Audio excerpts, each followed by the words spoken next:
Okay, so let's go ahead and kick it off here. First question, can you talk about the HR digital transformation that's currently underway? Oh, I find it's all over the map, Mason. It's it's like trying to get a grasp of a cloud of ether. I think there's a lot of new stuff coming from a lot of different directions. Lots of vendors crowding the marketplace with different offerings, and I'm not sure that the HR community can really hear through all the noise what they're really all about. That makes a lot of sense, because I will tell you, as someone that's new to the space, there are days that I can't make head nor tails of what I'm reading and what I'm looking at. There's just so much. And it's like you click on one link, it takes another link to another link, and it seems like there's no end in sight. Yeah, it's baffling. And so it's interesting. I mean, I spent, I would say accidentally spent 15 years of my career in corporate HR. Having started in operations, I thought it was going to be sort of a 6-month assignment in my rotation, and ended up doing it for quite a stretch of time in a variety of organizations. And I'm still very much connected with the HR community. And I would say, by and large, the communities that I'm tied into here are hearing a lot of noise about AI, and a lot of noise about technology, and a lot of noise about how the world is changing around them. And mixed in with that is all the messages about the millennials and the kids that are following them and how they're so different. And I'm sensing it feels to me like the community as a whole is pretty much deers in the headlight. They know there's changes happening. They know they have to get jiggy with those changes.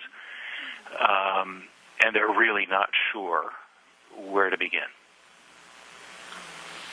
If you were in a position to walk into a company who they're starting to approach this transformation, what would be one of the first things you say to them in terms of where to begin?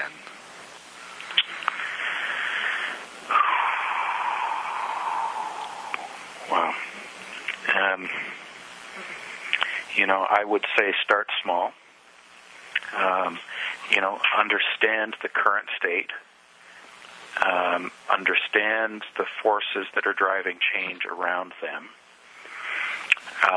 and be very selective about the one or two things that they take on as internal initiatives to begin to shift how they do things. To take on too much too quickly is a recipe for disaster in any business, in any function. It's not just about HR. But I think there's a few things. I mean, the worst possible thing an organization could do is take a big lurch forward and say, all of a sudden we need to get into machine learning and AI and apply that to our people as well as to our business. Because I don't think most organizations are ready for it. I don't think they're ready for it in terms of really thinking through the ethical boundaries, those lines that they're not willing to cross, either as it relates to how they treat their customers or their employees. I don't think they've really even entertained much thought around the trade-offs. So it's like autonomous vehicles, right? I mean, the ethical question everybody's talking about now is, if I'm driving an autonomous vehicle and the car's in charge, and there's a mom and baby crossing the street in front of me, who lives? Does the car drive me into a telephone pole and kill me, or does it save the mom and baby, or take them out? Right? And so that metaphor applies equally well in organizations, I think. I mean, there are always those lesser evil compromises that need to be thought through, and today are thought through by humans, we hope. Maybe not as thoughtfully as they should be, but at least they present themselves, and somebody either decides to deal with it or they don't. The more we begin to rely on artificial intelligence, I think the more the ethical logic needs to be built into the software, and I don't think a lot of people are giving it that depth of thought. You're the first person that's actually really mentioned the ethical side of AI. So I'd like to explore that a little bit. What do you think? As AI is out there and it's starting to be used, one, what are your specific concerns with in terms of the ethical efficacy of AI, and how can it be used properly to its best ability? Well, I think there's a bunch of it. So let me give you a practical example of something that backfired. Okay. And then let's maybe sort of dissect that, because there was a story that was reported about 6 months ago about Admiral Insurance. So they are the Welsh version of Geico Insurance. A couple of minutes online will save you 15% or whatever the claim is. Admiral Insurance got the idea that they could do a better job of quoting insurance if they really understood the risk factors of the people who were applying. So they did some research, created some very elaborate algorithms that were designed to comb through an applicant's social media posts. So it would read through what they'd posted on Twitter and Facebook, and based on that content would infer their behavioral traits. And as they inferred their behavioral traits, of course, that would carry with it a certain risk calculation. And it happened in the background, and it happened so quickly that they were able to turn around a very custom, very accurate, they thought, quote for insurance based on somebody's risk profile. And when it came to light, actually, so, part of the application, the online insurance application, asked people for their Facebook account, their Twitter account, and what have you. When it came out, it became public, what it was these guys were launching and how it worked, there was a huge public backlash to the extent that, as far as I know, Admiral actually shut down that whole initiative and went back to conventional underwriting practices. So it's not hard to imagine the same sort of thing happening inside an organizational context, with the organization making hiring decisions based on social media posts, making promotional decisions based on other inferred information about their employees that might or might not be accurate. So there's a perception issue, there's a public trust issue, there's a reputational risk to the organization of going a little bit wild with how they use this information. And I think, before anybody really wants to go there, they not only do they need to consider the optics, Mason, of whether they should go there or not. They need to make sure that they've got the right infrastructure set up in the organization for any kind of data gathering and work in developing AI. I mean, first of all, most organizations do not have the quality of data that they think they do. So, whether it's in marketing or in product development or in manufacturing or in HR, it's always going to be a case of garbage in, garbage out. If you don't have good quality information, if you've got sloppy data, then getting AI to do work and machine learning on a foundation of sloppy data is going to be dangerous at best. I think the other piece is, the algorithms and the things that go into the black box really need to be, they need to be treated like the valuable asset that they are, but they're also, it's a dangerous asset placed into the wrong hands. And so, it's got to be safeguarded. It's got to be managed and inventoried judiciously. And the organization, I think, have to have people in control of that information who are good stewards of those assets and are very deliberate about where they get used and how they get used and where they don't get used. And most organizations, I think, haven't given that degree of thought yet to those responsibilities. So if we were to put down, let's say if I were to, as I'm writing my article, if I were to put down like the 5 top things to know about ethical AI use, or top 3 or top 4, however many, what would that list be?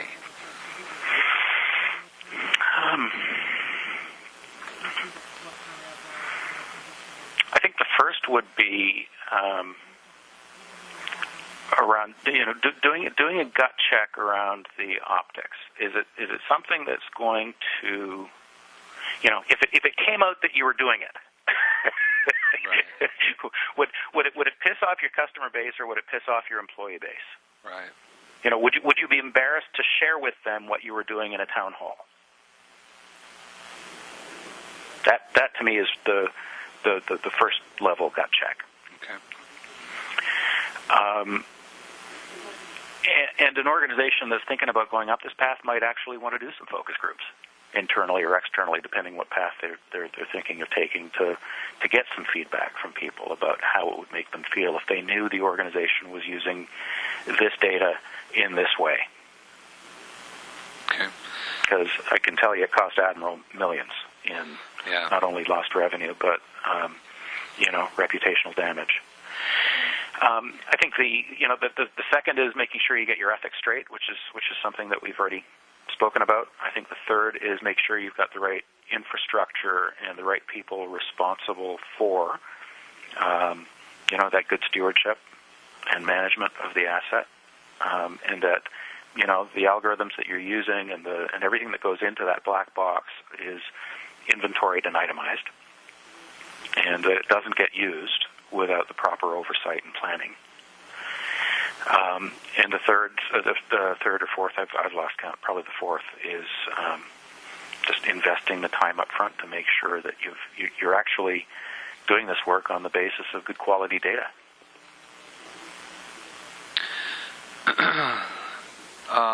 So let's move on from AI and move into like VR and AR and robotics. How do you think those are fitting into the HR space right now? I'm not seeing it there a whole lot, honestly. I'm hearing more and more, obviously, about bots that are helping in the selection process, or they're helping in the outbound communication process. I'm hearing an awful lot about people applying machine learning to databases of resumes and people to infer things, right? So let's take the resumes of the people that are in the organization that are good performers that we wish we had more of. Let's throw them into a black box and see what information that can turn out. And then let's take those learnings around what it is about those people we wish we had more of and apply it to a database of 200,000 resumes and see who we should be talking to. And that's about as elaborate as I'm seeing at this stage. I mean, obviously, IBM Watson's on the scene with a whole bunch of different algorithms that are based on, personality and other things. I'm not hearing as much about AR and VR. And maybe I'm just not hooked into the right channels, but I'm not seeing a whole lot of that. Gotcha. So let's, since that's not something that you're hearing a lot about, let's move on to like people analytics. What are the most important things or trends that HR professionals need to know about people analytics, and how are they using them? I think across the board. So this is personal opinion and observation over 30 years. Okay. I think across the board, HR has got an opportunity to up its game as it applies to analytics. Period. I think as a profession, as a specialty, we've allowed ourselves to not be as directly tied in and connected to the business and how the business makes money as we need to be. And that's a very broad generalization and a dangerous one to make, Mason. So I want you to use that one carefully. But most often when I sit down in front of an HR professional in an organization and ask them about the P&L, I get the eyes glazing over. And I've had people tell me, I'm not responsible for the P&L, which should be an alarm bell ringing in the CEO's office. So, I think, the years to come are going to see more HR professionals rising to the challenge by really understanding an organization's financials and by finding ways to deliberately influence those financials in a productive and positive way through the initiatives that they undertake in HR.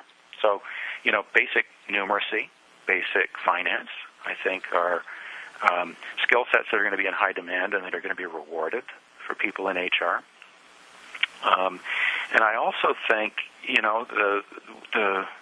the HR function itself, I'm going to sound a little bit like Dave Ulrich here, but, we need to learn to measure the things that matter.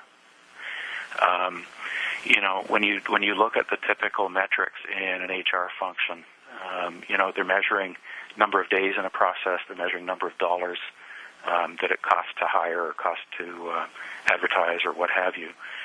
But there's very little attachment to any kind of quality metrics in most HR organizations.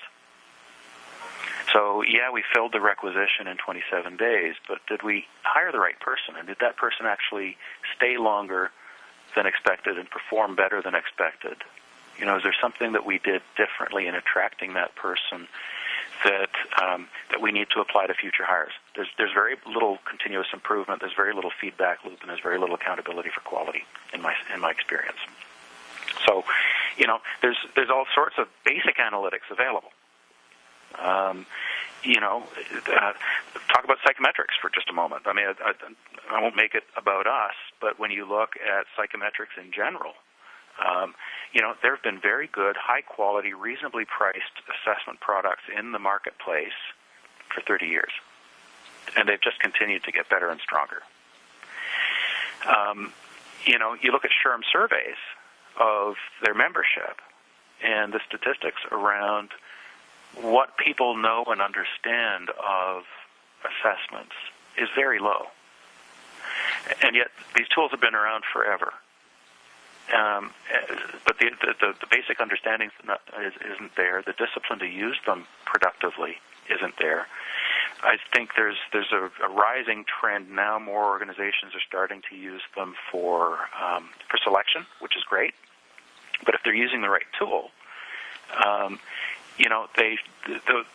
data they collect through the application and the selection process, if they're using a good normative assessment, that data is valid for the life cycle of the employee. So they could and should be using it in onboarding. They could and should be using it with the hiring manager and the team around them, so that they understand one another better. They can onboard and come up to productivity more quickly, so the manager understands how best to coach the individual and bring them up to excellence as quickly as possible. They could be using the information for career planning purposes and for succession planning purposes, and yet I don't. I was going to say I don't know whether it's ignorance or laziness that's harsh and judgmental, but I think there's lots of good information available, even in organizations that are doing the very basics around psychometrics, that ends up in a drawer after the person's hired and just doesn't get applied. So I think as it relates to analytics and HR, there's a ton of low-hanging fruit.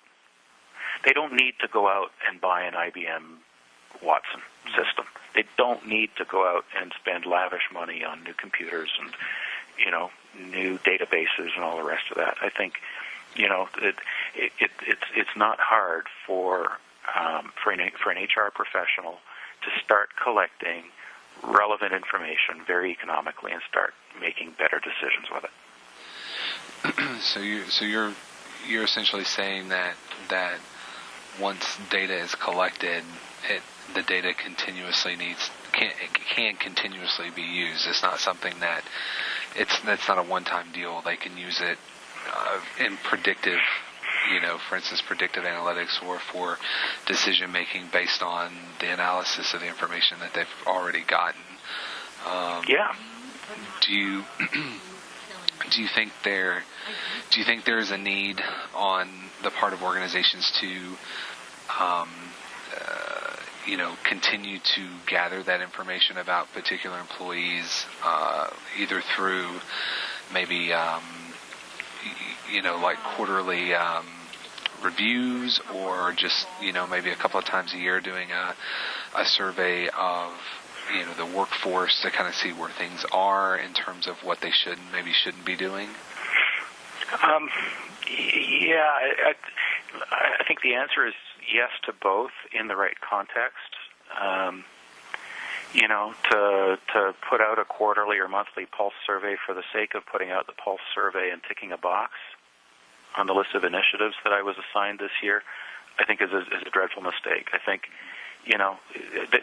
before putting out surveys, before asking people for information, before doing reviews, I think it's critical to sit down and really tease apart, okay, what information is it that we're looking to gather, and how will we use that information for the benefit of the individual and for the organization?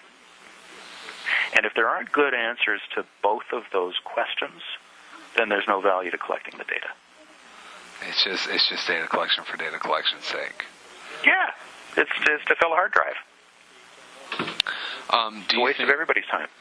Do you think in terms of, and I only ask this in terms of, like your generations, do you think like, for instance, millennials versus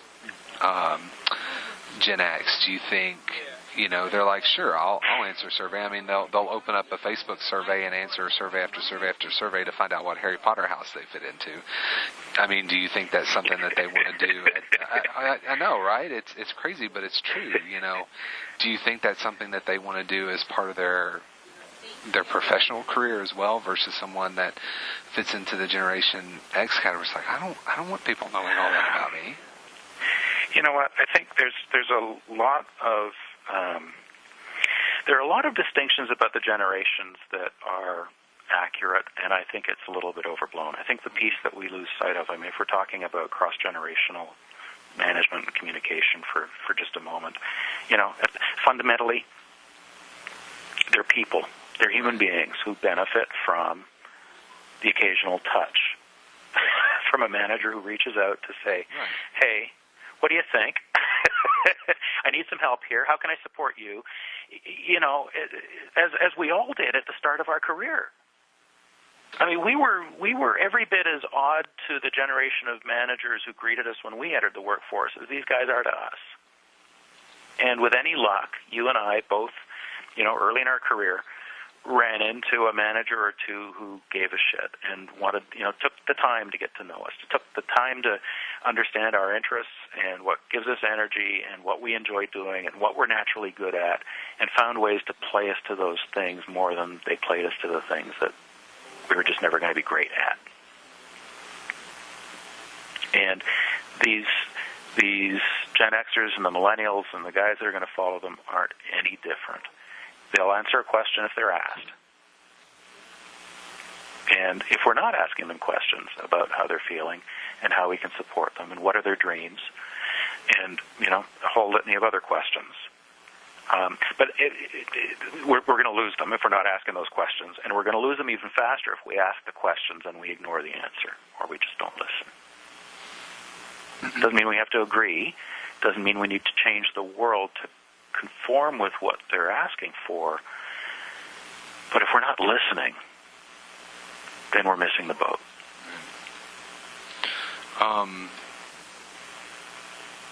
Let's see here. So much for that 30-minute deadline. And we're way off topic. So I think the moral of that is, AI and machine learning and data, yes, there's a whole lot we could be doing better. And nothing is going to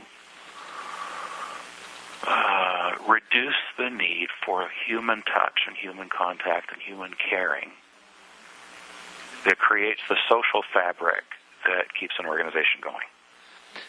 See, and that's something that, even though I'm new to the space, I mean, that's something that I've tried to write in the things that I'm pursuing in the articles and the research that I'm doing, is that, all of these things are great, but you can't throw the baby out with the bathwater. I mean, you can't disconnect the humanity of this.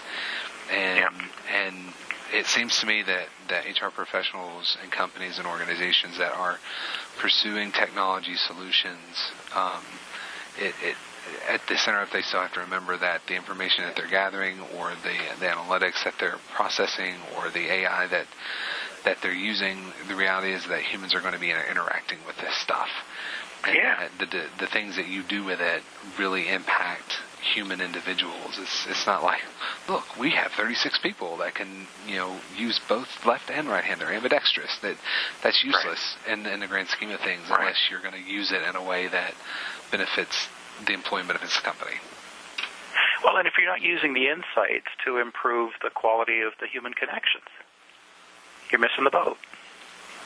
Whether it's your employees or your customer, right? A good assessment is going to help you figure out how to connect more quickly with another person and more powerfully. If you know how you're wired, you know how they're wired, you know how you need to flex to reach them more effectively. Right. Having a database full of psychometric information about 100,000 employees is useless unless you use it productively. I don't want to ask you, for organizations, using analytics, what are the things they need to ask, because that's different per each organization. It's not, you can't sit down and say, okay, medical organizations should be asking these types of questions. So I don't think you can really do that. So we'll kind of skip past that in general. But in terms of, and I've heard some people say that this word engagement is overburdened and overused, but in terms of employees interacting with one another, regardless of what level, where do you think technology fits into that? Is it more of a social type situation, or is it just communicating amongst each other about, for instance, like I'm free this day, or I need to switch this day, can you switch this day type stuff? I think it's all of the above, and I think the same comments about technology on a peer basis apply. As what we said about other aspects of this. Technology can take the friction out of getting work done efficiently. Absolutely.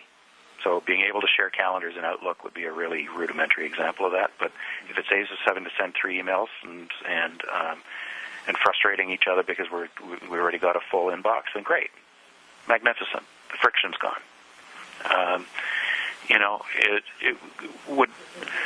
Would it be helpful for an individual to understand how best to communicate with their boss, or how best to communicate with their coworkers by giving them relevant information about how they're wired? Absolutely. And I don't see a lot of organizations doing that today. Some are, but they're not necessarily getting all the mileage out of it they could, because they'd usually share that information and debrief it in an afternoon workshop where everybody's off-site at a conference or something. And it doesn't always get reinforced terribly well once everybody's back at the shop. And so, it's the basic disciplines around, reinforcement that often water down the investments in that kind of learning and development. So it's definitely what you put into it is what you're going to get out of it type situation. Yeah, and how you reinforce it, and how you bring it to life, and how you make it part of the organizational culture and language, and just how we get things done, which requires leadership. How do you think it's technology is impacting the culture of organizations? Whether is it just from, let's say, the analytics section, or is it from like maybe a wellness program where everybody's wearing Fitbits and challenging each other, or is it? I've seen and read little bits of all of those things. I'd say broad strokes, and forgive me when my phone rings, it's the CEO of an organization that we're working with, so I'm going to have to drop you fast. I've bought 5 minutes from him, but it's going to call. I think broad strokes. What I see most in organizations is managers